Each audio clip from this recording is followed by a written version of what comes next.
Hey folks, welcome back to Gaming Garbage, where we take a look at games, chat about the gaming news in the industry, and of course, stream for fun. Today we got a little bit more of an apocalyptic video for RAM prices, DRAM, just general cost for electronics. But we're going to go through quite a bit of stuff as quickly as we can, because again, I want to be respectful of your time.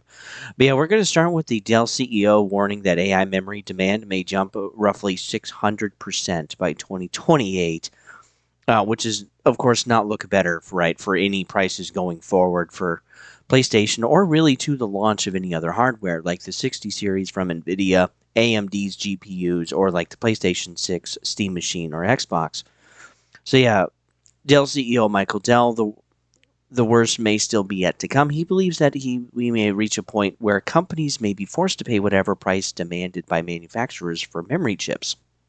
Quote, as memory per accelerator and system scale expand simultaneously in AI infrastructure, a structure is forming while total memory demand increases by approximately 625 times.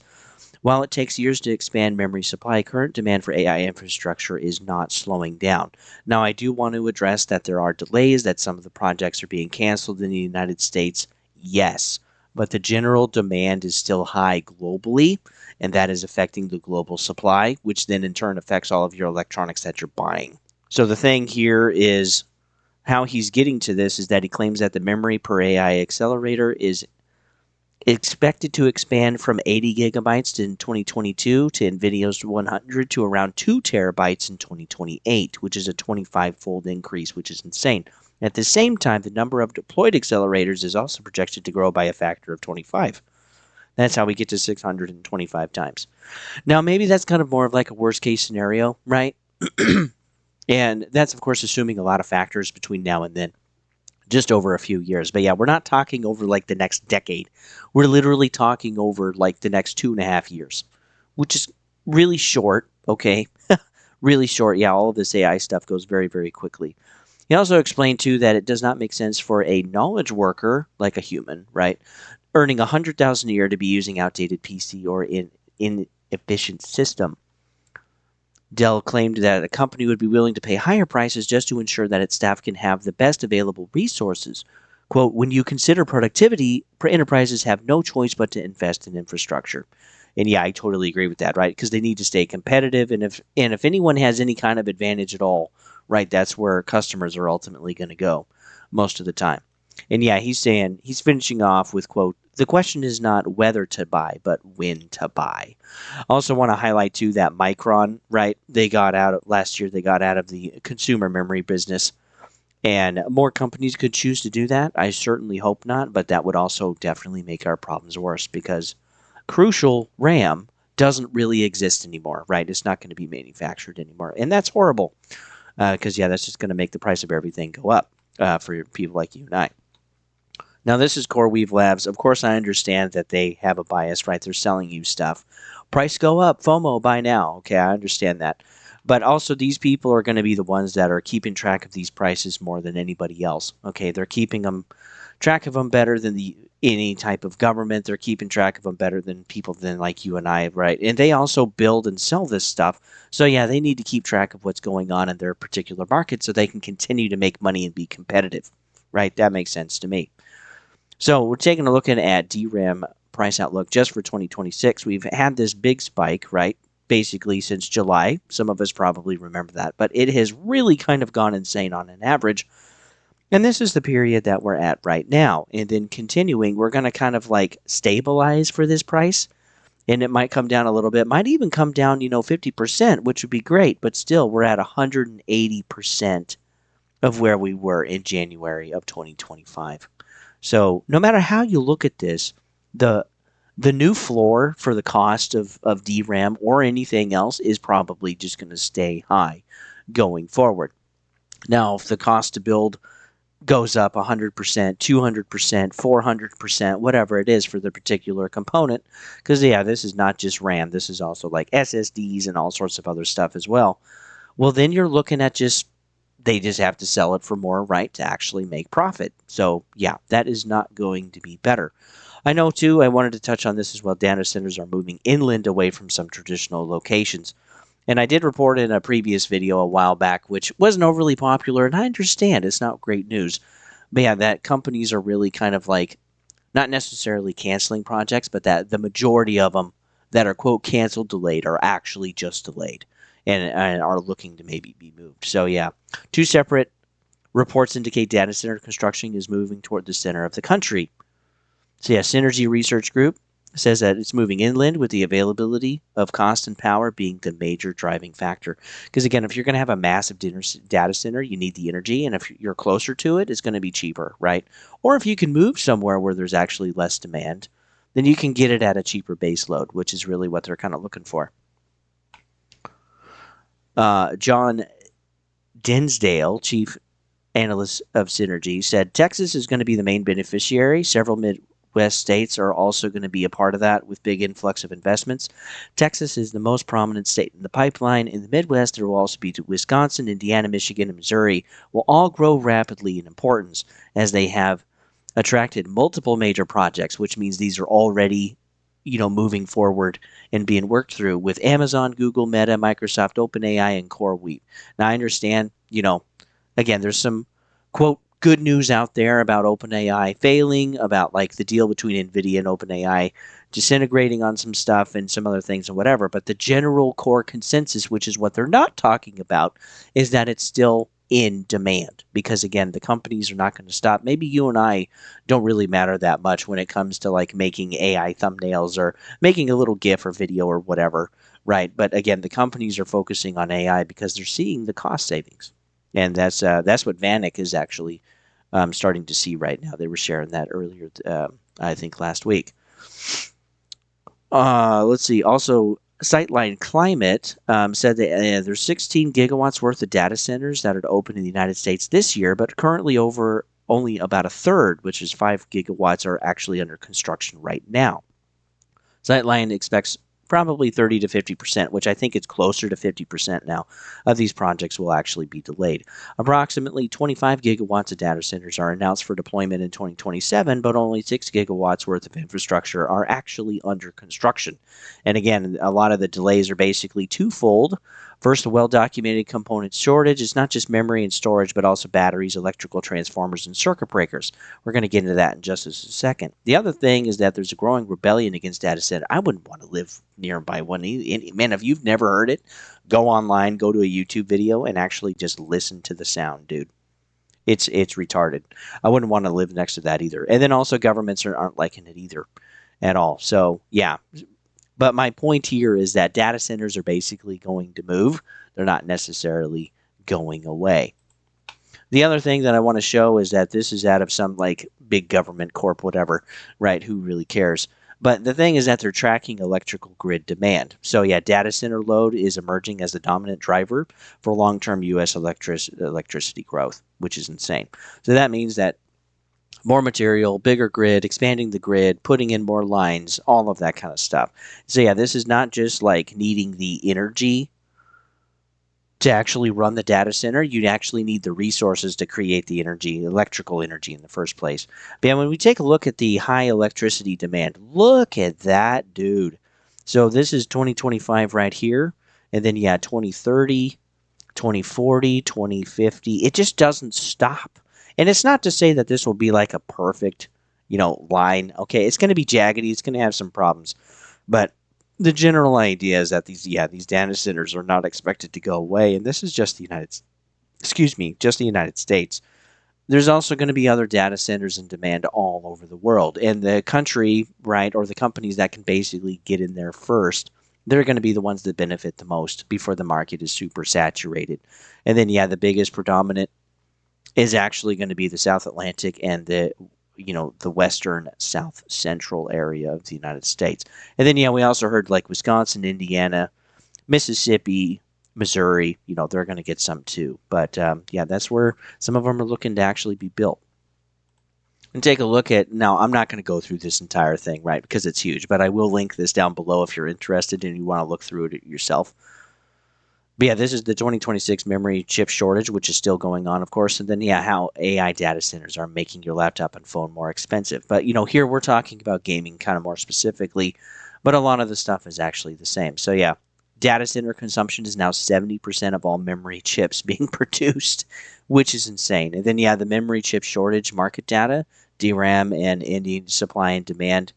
The supply just is not enough. It hasn't been able to catch up. And the demand is really high. They're even just buying ahead, right? Just whole lots of wafers and everything just to actually get that information. And then, the other thing that I did want to specifically touch on was PC market currently under pressure, which, this is kind of insane. But PC market faces roughly 11% contraction in 2026, according to the IDC, as memory costs increase combined with rising CPU prices to push average selling prices beyond what many consumers and businesses are willing to pay, at least right now. Especially you and I, if we can't really afford it, we're not going to pay for it at this point because, the prices are getting pretty ridiculous. But businesses, especially small ones, they're going to feel the pinch too.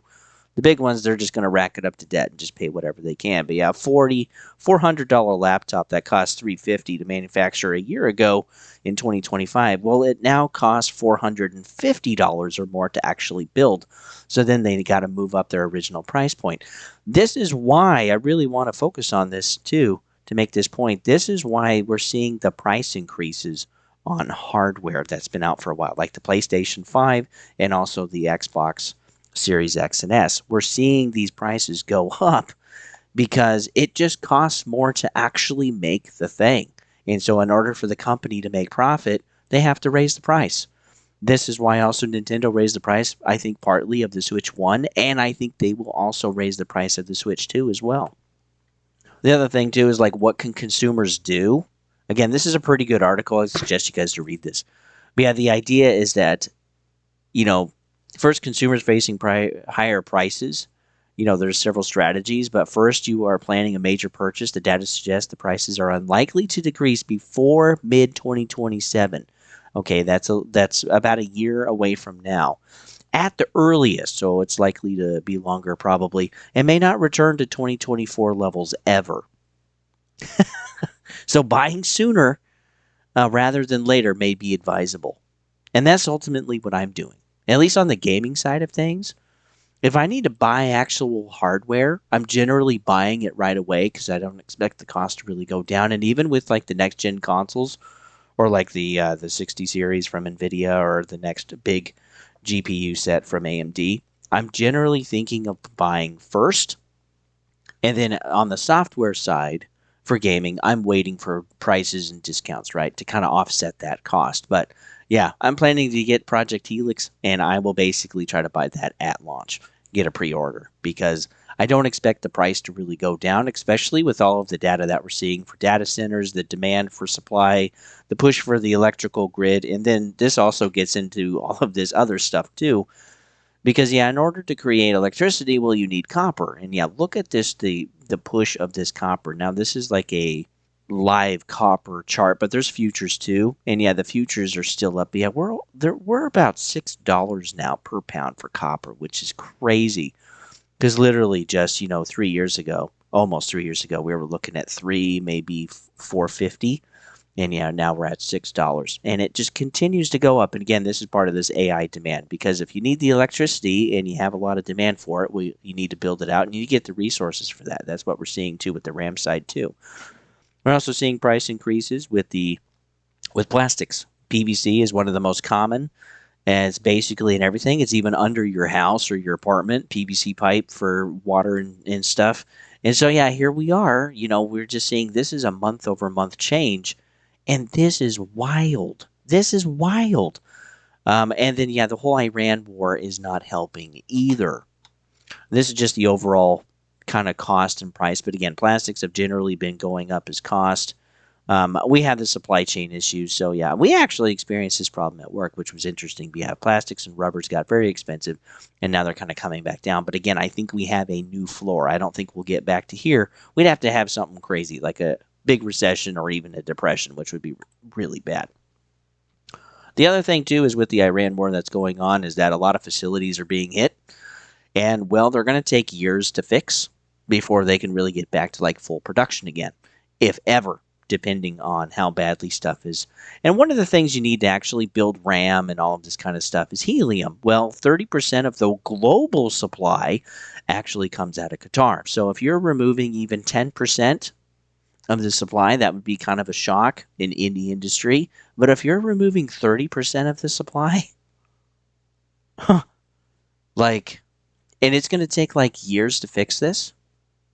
I don't know, man. That spells that is really really bad. So then the cost just to make the wafers now are just going to go up in and of themselves because there isn't enough helium on a global market. It's just going to cost more. So yeah, I expect the prices to go up anyway. The other thing I wanted to touch on lastly is all of the infrastructure that's actually been hit. And whether it's containers, whether it's storage, whether it's actual manufacturing or refineries, whatever, it doesn't matter. Okay, if it's been hit, it's going to have to be fixed, and that's going to take time and cost, and then the companies are going to pass it on to you. Generally speaking, that's just how it works. When they can't pass on the cost to you, well, then that's when we have a recession and the company fails. So yeah, oil refineries, I can't announce these, right? But there's a lot. There's roughly about a dozen of these that have actually been hit. When we take a, and here's just kind of a map if you're interested, you can pause it right here. The other thing too is the gas facilities. Again, there's about another 7 or so, or 8 that have been hit. Oil production flows, there's been several of those too, roughly 5 of those. Nuclear power plant, aluminum plants, and then we've also had several ports as well. So yeah, this is not really getting better. And whether it's been hit by Iran or whether it's been hit by United States or Israel or whatever, it doesn't really matter in the grand scheme of things. The fact is that this stuff is damaged and it's got to get fixed. And then too, the Strait of Hormuz is still not dealt with. And then we have this lag time. So we currently have all of the supply sitting out there having a good time. Actually, let me pull up marine traffic. This will be great. Oh yeah, this is where I had it last time. So this is marine traffic. This is just looking at a real-time look for the world. Let me throw it out for you. A lot of ships out there, right? So yeah, this is marine traffic for the world. This is the Strait of Hormuz. Roughly 20% of the oil, right, crude oil basically flows through this strait for the world. And this affects places like India, the Philippines, Japan, Australia, you name it. There's a good section of the world that actually buys from here. And then, yeah, you're affecting 20% of the supply, so that's drastically going to affect everything. That's why stuff at the pump, at the gas pump, costs so much, is because of this. Even if it's not direct, it still affects the market that you're buying from, and the cost goes up. And yeah, as we can see, a lot of these ships, they're just sitting here, right? The strait was supposed to be open, then it's not, and whatever. And as this just continues to drag on, the lag time of these ships. Now, a lot of these ships, they're carrying LNG, they're carrying crude oil or whatever. They're going to take a while to get to their destination, but we're kind of stopping the movement. So right now, there's a lot of ships still moving around, delivering their oil and gas that they need. And there's a few countries that are looking at a state of emergency, like Australia or the Philippines, or we're even looking to now at kind of Japan, where, yeah, their oil reserves or amount of oil they have available is getting low, and there's more en route, but we'll see if it actually gets there in time. So yeah, there's curfews, there's rationing that's starting to happen in different parts of the world. If it's happening to you, I'm sorry, that's horrible. But yeah, as this continues, it's just going to get worse. So we're 8 weeks in now, and if we get into 12 weeks, we're going to see a 3-month lag, maybe even a little more, depending on how things go. And when we have this kind of consistent flow of resources, in time delivery and everything, not a lot of extra supply floating around or buying a lot of extra, everything globally has just kind of been on time. And well, it's not going to be on time anymore. And again, this is going to affect plastics. This is going to affect delivery. These ships too, some of them are full, some of them are empty. And this is also affecting shipping costs. And so, yeah, no matter which way you're doing it, doesn't matter what industry you're in, this is affecting everything. So, I mean, I would expect short-term food prices to go up, repairs for your vehicle, stuff for your house, gaming stuff, the manufacturing of RAM, whatever. Okay, it's all just going to go up in cost. So, anyway, yeah. And keeping this as kind of a look in gaming, All of these facilities too that have been hit, they have to get fixed. That's going to take months or years to actually get production back online, if ever, depending on how bad it is. But yeah, this is a real mess. We have not seen the real shock yet.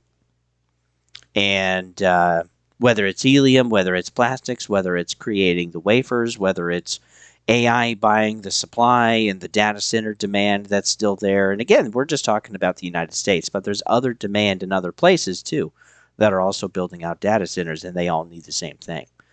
And if you want to play video games, okay, on your hardware, well, you're going to be the last one to be considered because you're not a big company. You're not helping run a government. You're not supporting the demand of all of these businesses wanting AI agents instead of human workers and whatever it's going to be, right? Exactly. So, yeah, there's no absolute guarantee with any of this, but this is just to give you an idea to help manage your expectations of how wonderful it's going to be for the next few years, maybe ever. So, like and sub for good news, guys. I'll see you guys on the next one.